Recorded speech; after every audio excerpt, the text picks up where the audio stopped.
नमस्कार मित्रांनो, औद्योगिक प्रशिक्षण संस्था सिंदखेड राजा, मी गणेश घुगे क्राफ्ट इन्स्ट्रक्टर तुमचे स्वागत करतोय। आज आपण झिंक आणि टीन ह्या धातूंविषयी माहिती घेणार आहोत। मित्रांनो, झिंक हा धातू कॅलामाइन किंवा ब्लेंड ह्या खनिज किंवा ओरपासून तयार केला जातो। ठीक आहे, तर ह्या धातूच्या जर प्रॉपर्टीज आपल्याला जर बघायच्या असेल तर याचा मेल्टिंग पॉईंट हा साधारणपणे 420 अंश सेंटीग्रेडपर्यंत आहेत। तसेच हा ठिसूळ आहे, मऊ आहे आणि याची महत्त्वाची प्रॉपर्टी म्हणजे हा कोरोजन रेजिस्टंट मेटल आहे, म्हणजे गंज प्रतिरोधक हा धातू आहे। झिंक धातूचे उपयोग सांगताना मुळात हा गंजरोधक असल्यामुळे जे बॅटरीचे कंटेनर्स असतात ते झिंकपासून बनवतात।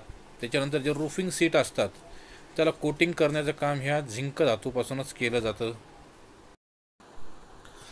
गॅल्वनाइज आयर्न सीटसुद्धा ह्या झिंकनंच कोटिंग केल्या जातात। त्याचप्रमाणे जे हँगर्स असतात ते सुद्धा ह्या झिंकपासून बनवले जातात।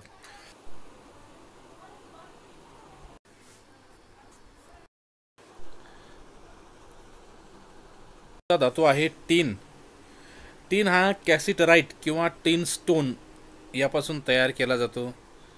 त्याचे गुणधर्म पाहताना हा सिल्वरी व्हाईट आहे त्याच्या ॲपिरन्समध्ये किंवा रंग वगैरे। त्याचा मेल्टिंग पॉईंट हा कमी म्हणजे 231 डिग्री सेंटीग्रेड आहे। तो सॉफ्ट आहे, तो हायली कोरोजन रेजिस्टंट मेटल आहे, म्हणजे फार उच्च प्रतीची गंजरोधक क्षमता आहे। ह्या टीनचे जर उपयोग बघितले आपण तर हा ज्या स्टीलच्या सीट आहे ज्या आपल्याला फूड कंटेनर्स म्हणून वापरतात आपण, त्याच्यासाठी कोटिंगमध्ये हा महत्त्वाप्रमाणे वापरण्यात येतोय। त्याचप्रमाणे ह्या धातूचे काही अलॉय आहे, खूप महत्त्वाचे अलॉय आहे जे मी तिथं दिलेले आहे। ब्रॉन्झ आहे, सोल्डर आहे, बॅबिट मेटल आहे। यामधील बॅबिट मेटल हा मी तुम्हाला पूर्वीसुद्धा सांगितलेला आहे।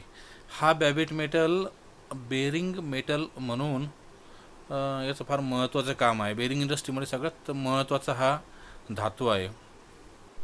मित्रांनो, जर काही शंका असेल तर मला नक्की सांगा। धन्यवाद।